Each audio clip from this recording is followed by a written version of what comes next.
going on, guys? You're probably looking at an empty box right now. This is the box for the Marvel Legends X-Men Legends set. And the reason why you're looking at an empty box right now is because I'm starting my figure reviews, and today we're going to be looking at Wolverine. We're going to be looking at Wolverine. Probably one of my favorite figures from this set. It has such a likable charm to it, and I'll get into that hopefully as we do this review here.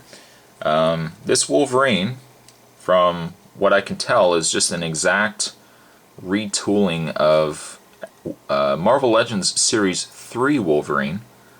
It looks to me like they've used the exact same body sculpt, and there's a couple of joints here that are a little stiff, like in the thigh here and whatnot. That is actually good. I prefer stiff joints than loose joints. But as I was mentioning, this looks to be a retool of the Wolverine from Marvel Legends Series 3. Now, there was a Wolverine from Series 3 with the mask. There was also an unmasked version as well. The unmasked version, surprisingly enough, actually is a different head than this head here. This head actually was a retool just for this set.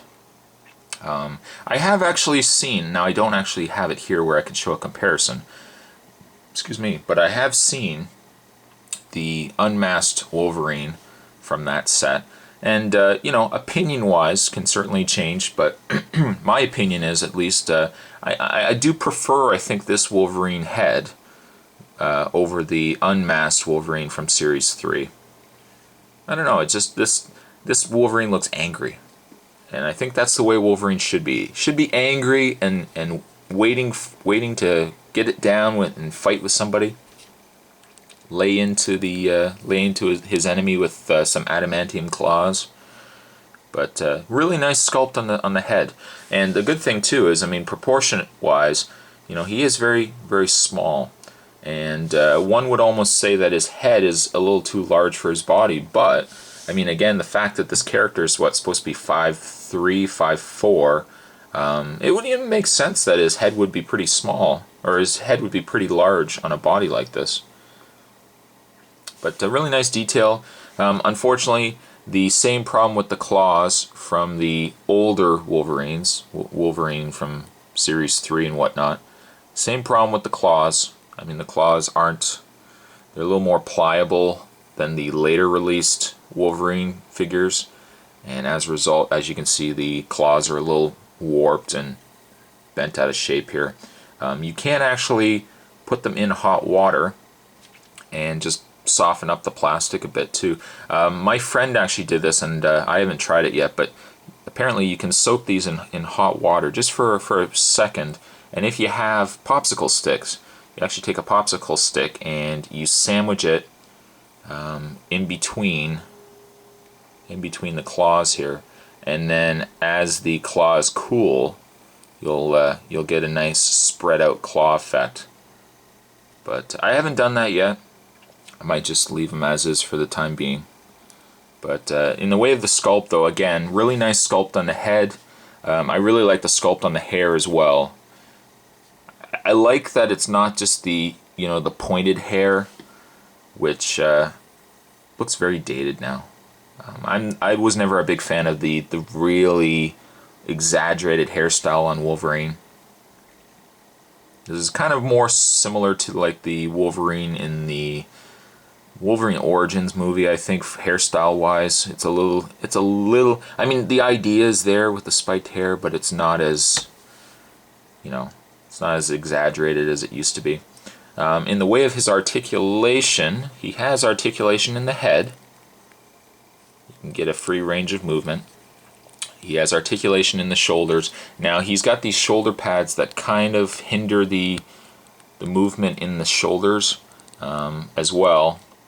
You can probably get it to about there as well. I've got really stiff shoulders, which usually is a good indication not to mess with it too much, because I don't want to have a broken arm here.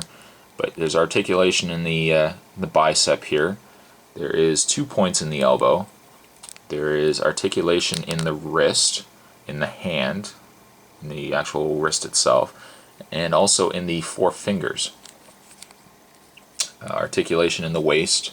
There's articulation in the leg, the thigh, 2 points. Looks to be 2 points, or is this 1 point? Might only be 1 point, guys. Nope, 2 points. There we go. And articulation in the calf, in the foot, and also in the toe. So good range of movement. Certainly not limited at all by what poses you can get the character into, or the figure into. I like the color scheme as well. Nice yellow with the blue.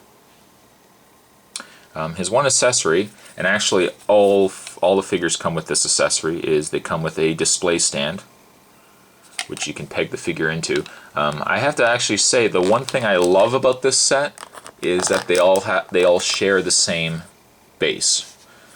If you've seen my review of the Spider-Man Sinister 6 set, each figure actually has its own base. So like for example, Kraven the Hunter has his man chest. I don't know why, but he has his man chest for a base. Venom's got his smiley face with the eyes. To me, I mean, I prefer to have kind of consistency. I like the fact that you have one base, it all looks the same, especially with X-Men too.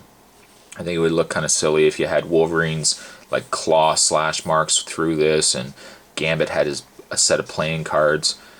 Nope, I just like a nice basic X. I mean, if you want to put them on display, then they can all look the same. They almost kind of look like statues when they all have the same base. Really nice though. Overall, a really good solid figure.